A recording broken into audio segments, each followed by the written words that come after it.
Join me as I dig deep into the mystery of what really happened in Texas schools back in 1937, and see if I can uncover the truth. 1937 was a pivotal year for Texas schools. It was a time of change, a time of transformation, and a time that would shape the educational landscape of the Lone Star State for decades to come. In this video, we're going to explore what really happened in Texas schools back in 1937 and uncover the truth behind this significant period in educational history. From major reforms to pivotal events, 1937 was a year that saw Texas schools undergo some of the most significant changes in their history. It was a time of great upheaval, but also a time of great opportunity.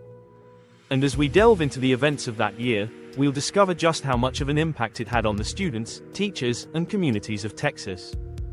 So, let's get started on this journey through the history of Texas schools in 1937. From the major issues facing schools at the time to the pivotal events that would change the course of education, we're going to cover it all.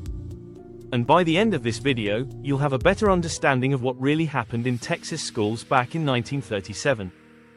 Texas schools in the 1930s faced a multitude of challenges, from inadequate funding to deep-seated segregation.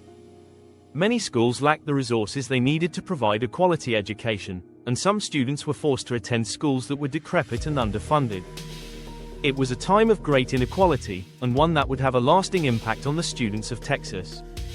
One of the biggest issues facing Texas schools in the 1930s was funding. Many schools were forced to operate on shoestring budgets, with teachers being paid minimal wages and students lacking access to basic resources. It was a time of great hardship, and one that would have a lasting impact on the education system. Segregation was another major issue facing Texas schools in the 1930s. African American students were forced to attend separate and unequal schools, with limited resources and opportunities. It was a system of systemic inequality, and one that would take decades to dismantle. Educational standards were also a major issue in Texas schools in the 1930s. With a lack of standardization and accountability, many schools struggled to provide a quality education. It was a time of great variability, with some schools excelling while others faltered. In addition to these challenges, Texas schools in the 1930s were also facing a shortage of qualified teachers. Many teachers were underqualified and underpaid, and some were even forced to teach multiple subjects despite having no expertise in those areas. It was a time of great strain on the education system. Despite these challenges, there were also some major advancements being made in Texas schools in the 1930s. The state was at the forefront of educational reform, with many educators and policymakers working to improve the education system. One of the key figures in Texas educational history is Miriam Ferguson, who served as the state's first female governor from 1925 to 1927 and again from 1933 to 1935. Ferguson was a vocal advocate for education reform and worked tirelessly to improve the state's education system.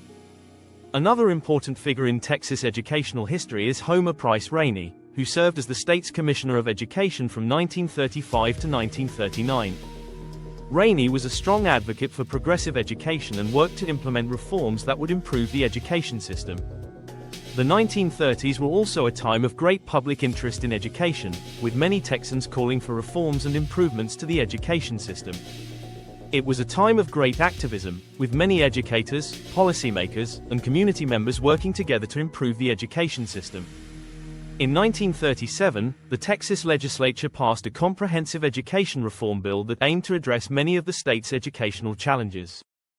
The bill, known as House Bill 123, provided funding for schools, improved teacher training, and established a more standardized curriculum. However, the passage of House Bill 123 was not without its challenges. Many educators and policymakers opposed the bill, citing concerns about funding and the role of the state in education. Despite these challenges, House Bill 123 was a major turning point in Texas educational history. It marked a shift towards greater state involvement in education and paved the way for future reforms. In the years following the passage of House Bill 123, Texas schools began to see significant improvements. Funding increased, teacher training improved, and educational standards were raised. But the impact of House Bill 123 went beyond just the schools themselves. It also had a profound impact on the students and communities of Texas. For African American students, House Bill 123 marked a major step towards greater equality. While segregation was still prevalent, the bill provided funding for African American schools and helped to establish a more standardized curriculum. For teachers, House Bill 123 marked a major improvement in working conditions and training.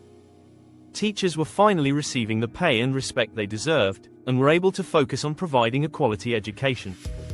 In the years following 1937, Texas schools continued to evolve and improve. The state remained at the forefront of educational reform, with many educators and policymakers working to address the ongoing challenges facing the education system. So, what can we learn from the events of 1937 in Texas schools? We can see the importance of state involvement in education, the need for adequate funding, and the importance of addressing systemic inequality. In conclusion, 1937 was a pivotal year for Texas schools, marked by major reforms and significant challenges. From the passage of House Bill 123 to the ongoing struggles with funding and segregation, it was a year that would shape the educational landscape of the Lone Star State for decades to come. Thanks for joining me on this journey through the history of Texas schools in 1937. If you have any thoughts or questions, please leave them in the comments below. And if you want to learn more about educational history, be sure to check out my other videos.